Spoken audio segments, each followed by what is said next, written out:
यह कहानी सिर्फ एक गांव की नहीं है। यह कहानी है उस पूरे समाज की जहां इंसान की मौत के बाद शुरू होता है स्वर्ग भेजने का धंधा। एक बेटा अपने मर चुके पिता को स्वर्ग भेजने के लिए न जाने क्या क्या दान करता है, क्योंकि उसे डर है कि कहीं उसके पिता नरक में न चले जाएं। और यही डर धर्म और आस्था के नाम पर सबसे बड़ा हथियार बन जाता है। इसी गांव में एक पंडित जी है जो स्वर्ग नरक की कहानियों से लोगों की भावनाओं का धंधा करता है। स्वर्ग और नरक का डर इतना गहरा बोया गया है कि एक गरीब बेटा अपना सब कुछ लुटा देता है, बस सिर्फ इसलिए कि उसके पिता को स्वर्ग में जगह मिल जाए। यह कहानी है उसी डर की, उसी ठगी की और उसी पाखंड की जिसे धर्म और आस्था का नाम देकर सदियों से लोगों को लूटा जा रहा है। आइए इसे कहानी के माध्यम से समझते हैं।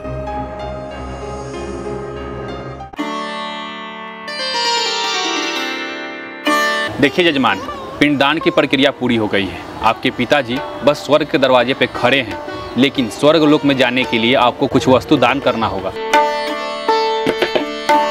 पंडित जी, वस्तु में क्या दान करना होगा?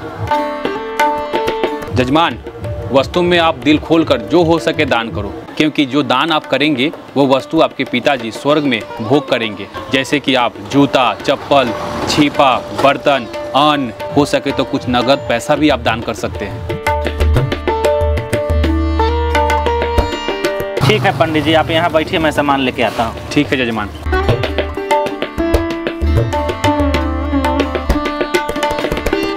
हाँ जजमान, खटियावा यहाँ पे रखिए।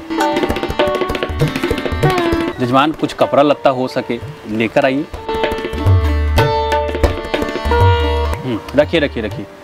अरे जजमान, बर्तन वगैरह है तो वो भी दान करिए, वो कहाँ से खाएंगे।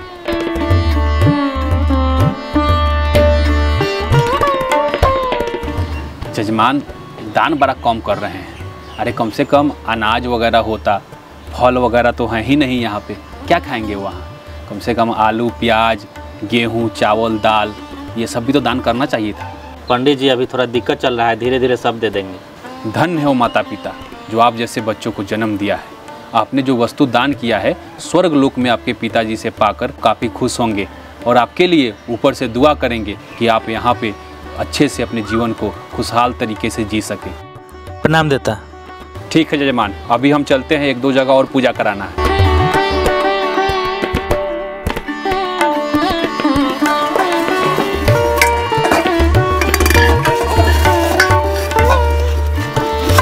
हाँ जजमान, थोड़ा दूर से।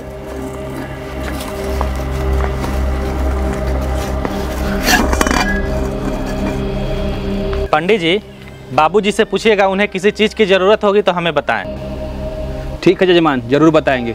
और सुनिए जजमान, ये खटियावा अभी छोड़ दे रहे हैं, किसी से भिजवा दीजिएगा। ठीक है। प्रणाम देता।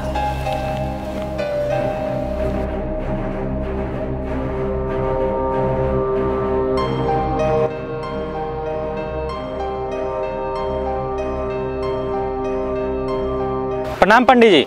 अरे खुश रहिए जजमान। पंडित जी, पिताजी कैसे हैं? उन्हें किसी चीज़ की दिक्कत तो नहीं ना है? आपके पिताजी स्वर्ग में आनंद में है, लेकिन थोड़ा उन्हें कभी कभी बाजार और इधर उधर जाने में दिक्कत होता है। दिक्कत होता है? क्या दिक्कत होता है?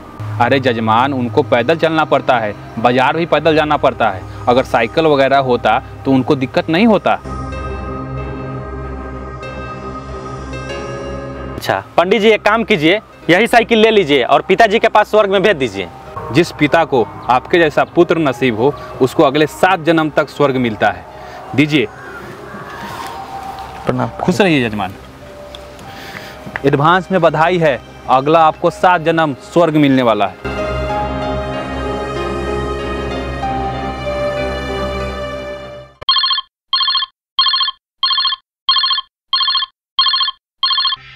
हेलो। प्रणाम बाबूजी, कैसे हैं? खुश रहो बेटा, तुम कैसे हो? मैं भी ठीक हूँ पिताजी, मुझे कुछ पैसों की ज़रूरत है। हाँ, पैसों की ज़रूरत है? कितना चाहिए? अभी 1 लाख रुपए भेज दीजिए। हाँ, अरे इतने पैसों का क्या करोगे? बाबूजी, आप हमें पढ़ने के लिए अमेरिका भेजे हैं और आपको पता है कि अमेरिका कितना महंगा जगह है, तो खर्च होगा ना। अच्छा ठीक है, कोई बात नहीं, तुम खूब मन लगाकर पढ़ाई करो, मैं पैसा कल तक भिजवाता हूँ। ठीक है बाबूजी। ठीक है। 1 लाख रुपए, महंगाई कितना बढ़ गया।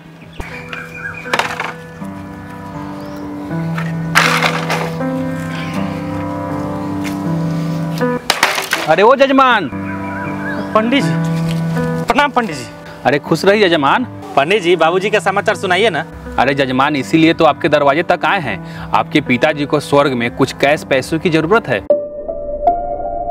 कैश पैसा कितना चाहिए? अरे जजमान, आपके पिताजी ने स्वर्ग लोक में 1 लाख रुपए की मांग रखी है। आप 1 लाख से ज्यादा जितना श्रद्धा हो आप दे सकते हो। पंडित जी, अभी तो हम बथान पर हैं, घर जाकर व्यवस्था करते हैं और पैसा लेकर आते हैं। ठीक है जजमान, जल्दी करिएगा। स्वर्ग लोक में कोई किसी को उधार नहीं देता है। ऐसा न हो कि आपके पिताजी किसी परेशानी में पड़ जाएं। ठीक है पंडित जी, जल्दी प्रणाम। करिएगा।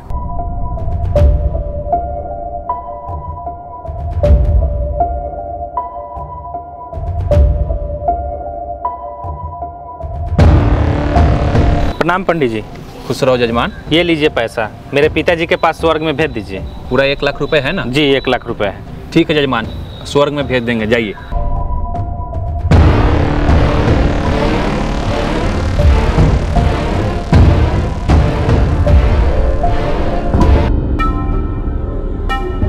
प्रणाम पंडित जी। अरे खुश रहिए जजमान। पंडित जी, बाबूजी को अब कोई दिक्कत तो नहीं ना है? क्या कहें जजमान, आपके पिताजी स्वर्ग में थोड़ा कमजोर हो गए हैं। उनके अंदर शरीर में ताकत ही नहीं बन पा रही है। पंडित जी, अब इसके लिए मुझे क्या करना होगा? अरे करना क्या होगा, एक अच्छी सी दुधारू गाय दान कर दीजिए जो खूब दूध वगैरह देती हो। वो पिएंगे, उनके अंदर शक्ति और ताकत आ जाएगी। पंडित जी, अभी मेरे पास तो गाय नहीं है, लेकिन 1-2 दिन का टाइम दीजिए, हम कहीं से खरीद कर दान कर देंगे। ठीक है, थोड़ा जल्दी करिएगा। ठीक है, प्रणाम पंडित जी। खुश रहिए।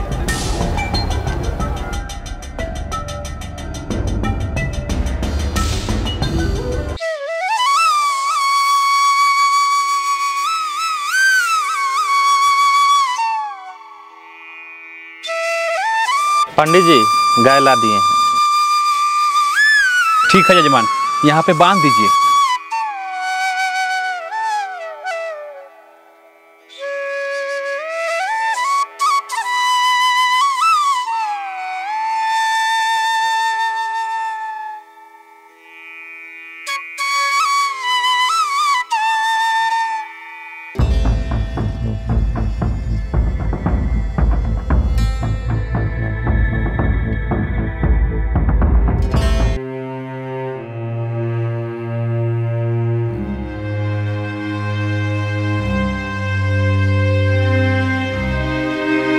क्या हुआ भूषण भाई, उदास क्यों बैठे हैं?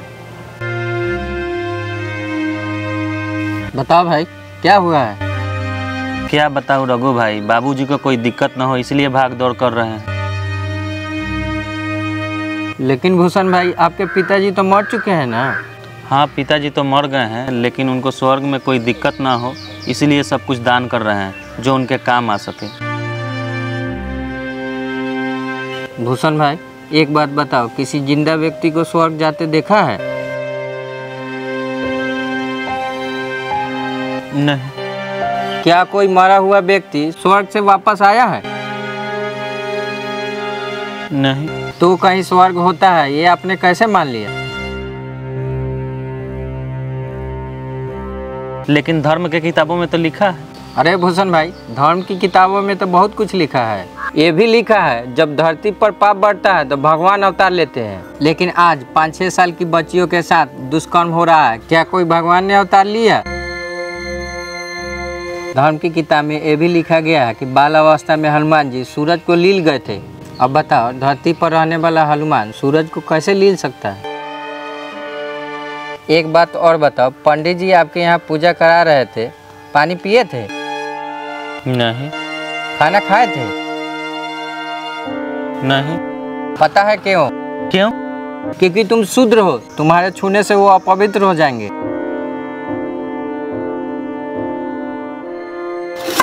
जजमान थोड़ा दूर से। जरा सोचिए भूषण भाई, जो व्यक्ति जाति के नाम पर नफरत और घृणा करता है वो हमारे सामान को कैसे स्वर्ग भेज सकता है, जबकि कोई स्वर्ग होता ही नहीं है। इसका मतलब पंडित ने हमें स्वर्ग और नर्क के नाम पर ठगा है। डर ही तो सबसे बड़ा हथियार है उनका। दान नहीं करोगे तो भगवान नाराज हो जाएंगे, कर्म फूट जाएगा, स्वर्ग नहीं मिलेगा। यही सब भय दिखाकर लोगों को लूटा जाता है। रघु भाई, हमारे द्वारा दान किए गए गाय, साइकिल, पैसा के साथ वो क्या किए होंगे?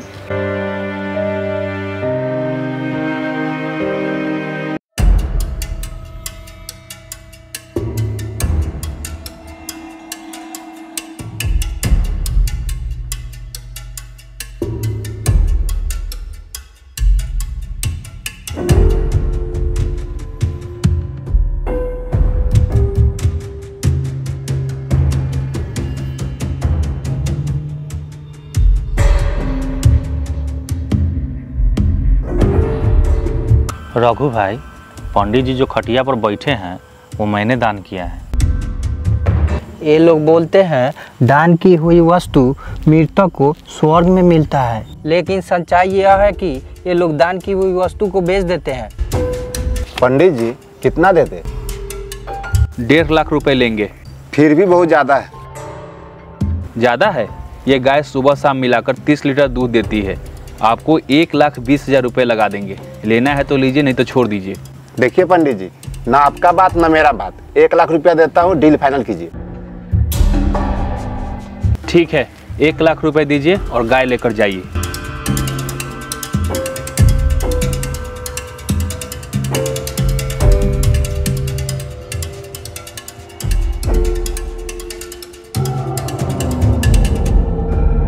रघु भाई, ये गाय तो मैंने दान किया था अपने बाबूजी के लिए। इसे कहते हैं धर्म की आड़ में बिना पूंजी का व्यापार।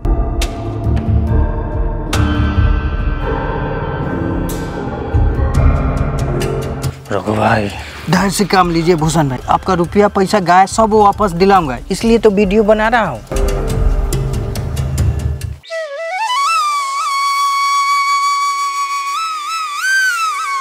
पंडित जी, हाँ पंडित जी उठिए। पंडित जी, जो मैंने वस्तु दान किया था अभी तक मेरे पिताजी को क्यों नहीं मिला? क्या बोल रहे हो तुम? जो भी वस्तु तुमने दान किया था तुम्हारे पिताजी को हमने स्वर्ग में भेज दिया है। तुम्हें ये कैसे पता चला है कि उन्हें नहीं मिला है? स्वर्ग से बाबूजी ने चिट्ठी लिखा है कि बेटा तुम्हारे द्वारा दी हुई वस्तु अभी तक मुझे नहीं मिला है। मगर ये कैसे हो सकता है? स्वर्ग का रास्ता तो सिर्फ मुझे पता है, फिर ये चिट्ठी कैसे आई? देखिए पंडित जी, मैंने जो वस्तु दान किया है मुझे अभी के अभी वापस चाहिए, नहीं तो ठीक नहीं होगा। अरे मैंने तो सब स्वर्ग में भेज दिए, तो कहाँ से देंगे तुम्हें? ये लीजिए, वीडियो देखिए, यही स्वर्ग में भेजे हैं।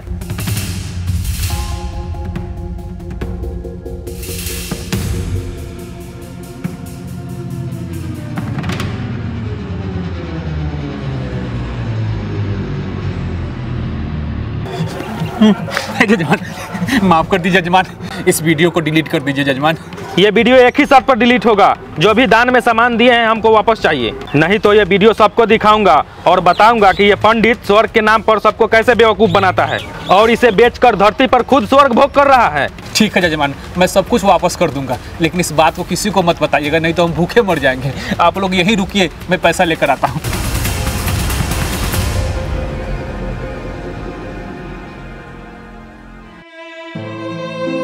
जजमान, आपके द्वारा दिया गया दान, साइकिल, गाय तो मेरे पास नहीं है, मैंने उसे बेच दिया है।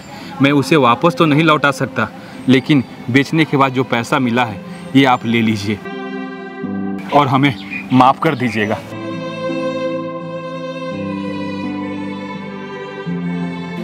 रघु भाई, मेरा काम तो हो गया, बाकी भोले भाले लोग कब तक ठगाते रहेंगे? ये तो बात सही है। तो क्या करना चाहिए?